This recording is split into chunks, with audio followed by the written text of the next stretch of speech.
स्वागत छ विद्यार्थी साथीहरूलाई।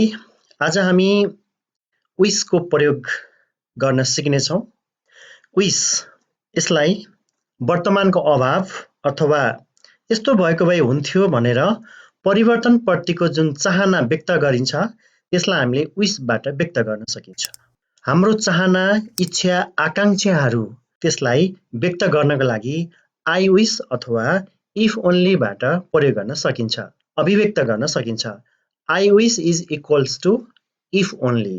यहाँ I wish को सट्टामा if only प्रयोग गर्दा पनि हुन्छ। त्यसैले आफ्नो इच्छाहरू, कामनाहरू, चाहनाहरू अभिव्यक्त गर्नको लागि wish को प्रयोग गर्ने गरिन्छ। यो मुख्यतया 3 प्रकारबाट गरिन्छ। There are 3 ways to make wish। 1.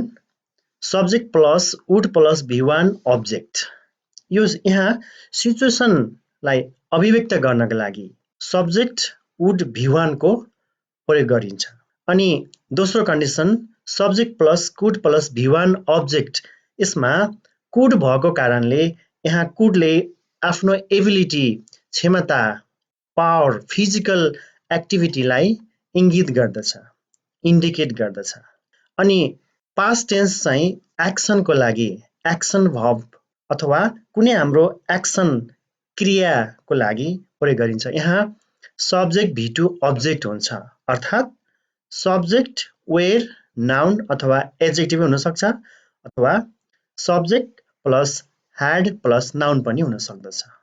V2 अर्थात् simple past, you want to change the situation अर्थात् एक्सनका लागि जुन अवस्था परिवर्तनको चाहना छ त्यो अभिव्यक्त गर्नको लागि सिम्पल पास्ट एक्सनको युज गरिन्छ भने वुडले feeling you want to happen अर्थात् situation it depends on others, would प्रयोग गर्दाखेरि सेकेन्ड अथवा थर्ड पर्सनको लागि वुडको यहाँ प्रयोग गरिने र कुडको लागि भने about things you want to do, तपाईले जुन कुरा चाहनु भएको छ त्यसको लागि त्यहाँ एबिलिटी एक्सप्रेस गर्नका लागि आफ्नो फिजिकल एबिलिटी, आफ्नो पावर, त्यसको लागि प्रयोग गरिन्छ could. It depends on you, purely your intention, your physical intention, your physical strength, you can do yourself, जुन तपाईले गर्न सक्नुहुन्थ्यो तर गर्नु सक्नु भएको छैन। यहाँ मेनली हामीले V2 भन्नाले सिम्पल पास्ट, मात्र सिम्पल पास्ट बनाउने हो र वुड र कुडको फरक भनेको वुडले यहाँ अरूको इच्छा, अरूको तपाईको चाहना तर अरूले गरे हुन्थ्यो भन्ने कुरा अभिव्यक्त गर्नको लागि वुडको प्रयोग गरिन्छ र कुडको प्रयोग भनेको तपाईले सकेको भए हुन्थ्यो, गर्न सकेको भए हुन्थ्यो तर सक्नु भएको छैन, तपाईको आफ्नो फिजिकल स्ट्रेन्थसँग, एबिलिटीसँग सम्बन्धित कुरा चाहिँ कुडको प्रयोगबाट बनाउन सकिन्छ।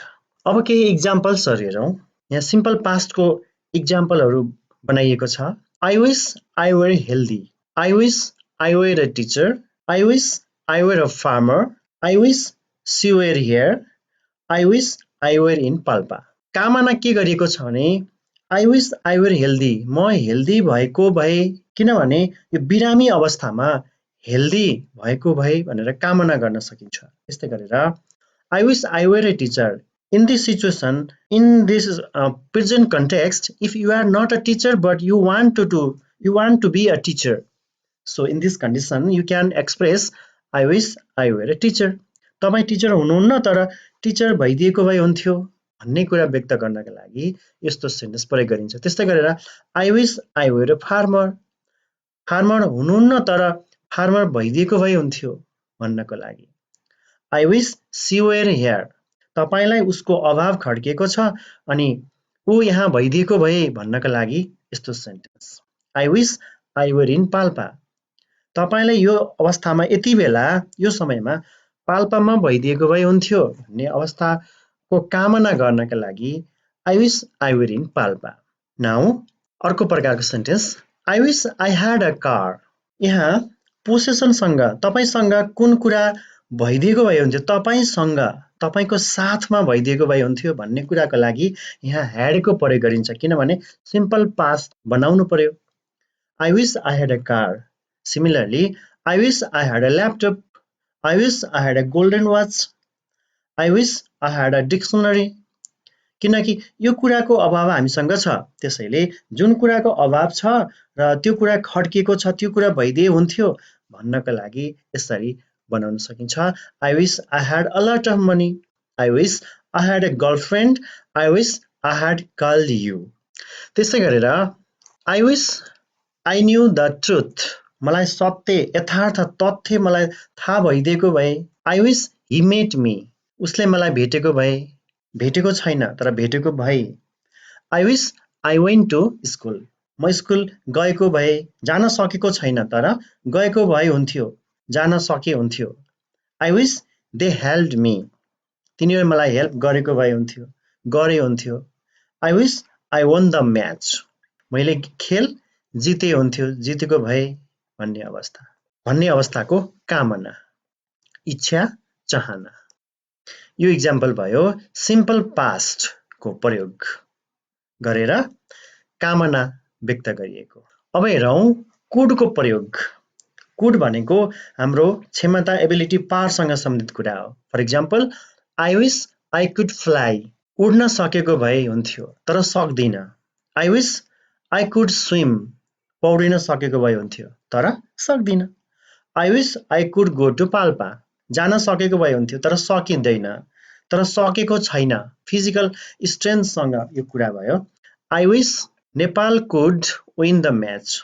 I wish I could climb the tree. रुखमा चढ्न चाहेको तर चढ्न नसकेको अवस्था. I wish I could dance. अरूको देखेर नाच्न इच्छा भएको, चाहेको तर नसकेको.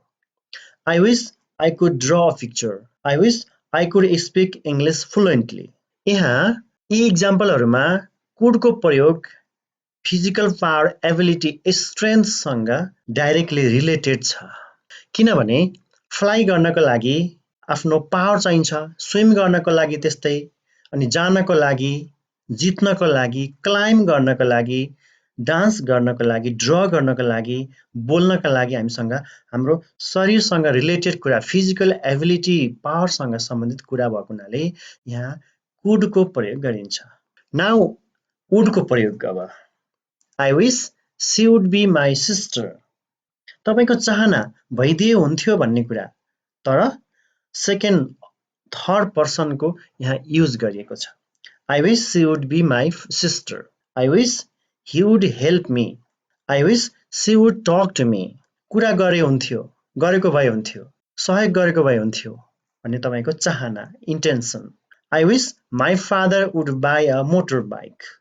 मोटरबाइक किन्दिए हुन्थ्यो, किन्देको भए अरूले गरे हुन्थ्यो भन्ने कुरामा यहाँ वुडको प्रयोग गरिएको छ. So once again, I wish plus simple past for action. I wish plus could for ability. I wish plus would for intention or situation. So यी कुराहरुमा तपाई कन्फ्युज नहुनु होला. Now let's see the question. Page number 115 मा रहेको question B, grammar B. Express your wishes in the following situations in 3 different ways. Use I wish or if only. Now situation A, you don't have a mobile phone, you need one, and you have to make 3 sentences in 3 different ways. I wish I had a mobile phone. I wish I could buy a mobile phone. I wish someone would give me one.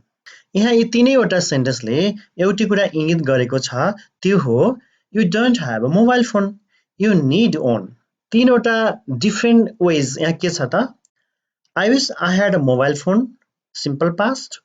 I wish I could buy a mobile phone, the use of could, and I wish someone would give me one, would को प्रयोग. यसरी तीन तरिकाबाट हामीले answer बनाएको छ. Now next, situation B. You don't know the answer to a question from the lesson. Now answer. I wish I knew the answer. I wish I could write the answer. I wish someone would tell me the answer. Now situation C. You can't play the guitar. I wish I played the guitar. I wish I could play the guitar. I wish someone would teach me how to play the guitar. यहाँ तपाईलाई guitar बजाउन आउँदैन तर guitar बजाउने तपाईको इच्छा छ भने तपाईले तपाईको मनमा तपाईको दिमागमा कस्तो प्रकारको इम्प्रेसन एउटा इन्टेन्सन कस्तो प्रकारको एउटा अभाव फर्किएको हुन्छ त्यसलाई व्यक्त गर्नको लागि जस्तोसुकै सेन्टेन्स बनाए पनि हुन्छ तर सबैले तपाईले गिटार बजाउन चाहेको कुरालाई इंगित गरेको चाहिँ हुनुपर्दछ now situation D it's cold I wish I had a jacket. I wish I could buy a jacket. I wish my brother would help me to buy a jacket. Now situation A. You are feeling sick. I wish I were healthy. I wish I could go to hospital. I wish someone would buy medicine. Now F. You live in a crowded city. I wish I lived in a peaceful village. I wish I could live in a village. I wish someone would help me stay in the village. Now situation G.